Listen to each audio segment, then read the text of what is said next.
एक बुजुर्ग औरत मर गई। यमराज लेने आए। औरत ने यमराज से पूछा, आप मुझे स्वर्ग ले जाएंगे या नर्क? यमराज बोले, दोनों में से कहीं नहीं।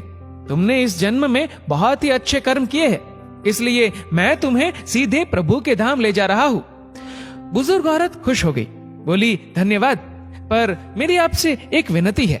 मैंने यहाँ धरती पर सबसे स्वर्ग नर्क के बारे में बहुत सुना है। मैं एक बार इन दोनों जगहों को देखना चाहती हूँ। यमराज बोले, तुम्हारे कर्म अच्छे हैं, इसलिए मैं तुम्हारी ये इच्छा पूरी करता हूँ। चलो हम स्वर्ग और नर्क के रास्ते से होते हुए प्रभु के धाम चलेंगे। दोनों चल पड़े। सबसे पहले नर्क आया। नर्क में बुजुर्ग औरत ने जोर जोर से लोगों की रोने की आवाज सुनी। वहां नर्क में सभी लोग दुबले पतले और बीमार दिखाई दे रहे थे। औरत ने एक आदमी से पूछा, यहाँ आप सब लोगों की ऐसी हालत क्यों है? आदमी बोला, तो और कैसी हालत होगी? मरने के बाद जब से यहाँ आए हैं हमने एक दिन भी खाना नहीं खाया। भूख से हमारी आत्माएं तड़प रही है। बुजुर्ग औरत की नजर एक विशाल पतीले पर पड़ी, जो कि लोगों के कद से करीब 100 फीट ऊंचा होगा। उस पतीले के ऊपर एक विशाल चम्मच लटका हुआ था। पतीले में से बहुत ही शानदार खुशबू आ रही थी। बुजुर्ग औरत ने उस आदमी से पूछा, इस पतीले में क्या है?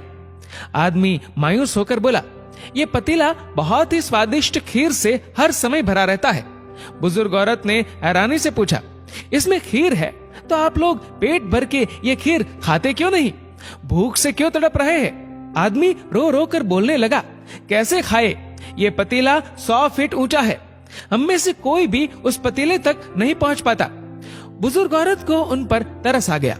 सोचने लगी, बेचारे खीर का पतीला होते हुए भी भूख से बेहाल है। शायद ईश्वर ने इन्हें यही दंड दिया होगा। अब यमराज बुजुर्ग औरत से बोले, चलो हमें देर हो रही है। दोनों चल पड़े। कुछ दूर चलने पर स्वर्ग आया। वहां पर बुजुर्ग औरत को सबकी हंसने व खिलखिलाने की आवाजें सुनाई दी। सब लोग बहुत खुश दिखाई दे रहे थे। उनको खुश देखकर बुजुर्ग औरत भी बहुत खुश हो गई। पर वहां स्वर्ग में भी बुजुर्ग औरत की नजर वैसे ही 100 फीट ऊंचे पतीले पर पड़ी जैसा नर्क में था। उसके ऊपर भी वैसा ही चम्मच लटका हुआ था। बुजुर्ग औरत ने वहां लोगों से पूछा, इस पतीले में क्या है? स्वर्ग के लोग बोले कि इसमें बहुत टेस्टी खीर है। बुजुर्ग औरत हैरान हो गई। उनसे बोली, पर यह पतीला तो 100 फीट ऊंचा है। आप लोग तो इस तक पहुंच ही नहीं पाते होंगे। उस हिसाब से तो आप लोगों को खाना मिलता ही नहीं होगा। आप लोग भूख से बेहाल होंगे। पर मुझे तो आप सभी इतने खुश लग रहे हो, ऐसे कैसे? उनमें से एक व्यक्ति बोला, हम सब लोग तो इस पतीले में से पेट भर के खीर खाते हैं। औरत बोली, पर कैसे? पतीला तो बहुत ऊंचा है। व्यक्ति फिर बोला, तो क्या हो गया? पतीला ऊंचा है तो यहाँ पर कितने सारे पेड़ हैं। हमने इन पेड़ों की लकड़ी ली, उसको काटा और एक विशाल सीढ़ी का निर्माण किया। उस लकड़ी की सीढ़ी के सहारे हम पतीले तक पहुंचते हैं और सब मिलकर खीर का आनंद लेते हैं। बुजुर्ग औरत यमराज की तरफ देखने लगी। यमराज मुस्कुराए और बोले, ईश्वर ने स्वर्ग और नर्क मनुष्यों के हाथ में ही सौंप रखा है। चाहे तो अपने लिए नर्क बना ले, चाहे तो अपने लिए स्वर्ग।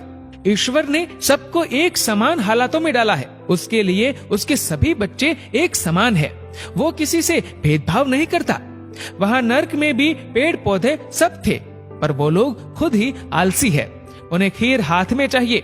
वो कोई कर्म नहीं करना चाहते, कोई मेहनत नहीं करना चाहते, इसलिए भूख से बेहाल है। क्योंकि यही तो ईश्वर की बनाई इस दुनिया का नियम है। जो कर्म करेगा, मेहनत करेगा, उसी को मीठा फल खाने को मिलेगा। स्वर्ग के सपने छोड़ दो, नर्क का डर छोड़ दो। बस आपकी वजह से किसी का दिल ना दुखे, इतना सोचो। बाकी सब कुदरत पर छोड़ दो। दोस्तों, इस वीडियो को लेकर आपकी क्या राय है, नीचे कमेंट करके जरूर बताएगा। और अगर आपको वीडियो अच्छा लगा हो तो इस वीडियो को लाइक करेगा, शेयर करेगा ज्यादा से ज्यादा लोगों तक। और ऐसे ही और भी इंस्पिरेशनल वीडियोस के लिए सब्सक्राइब करें हमारे यूट्यूब चैनल को और फेसबुक पर फॉलो करें हमारे पेज को। धन्यवाद।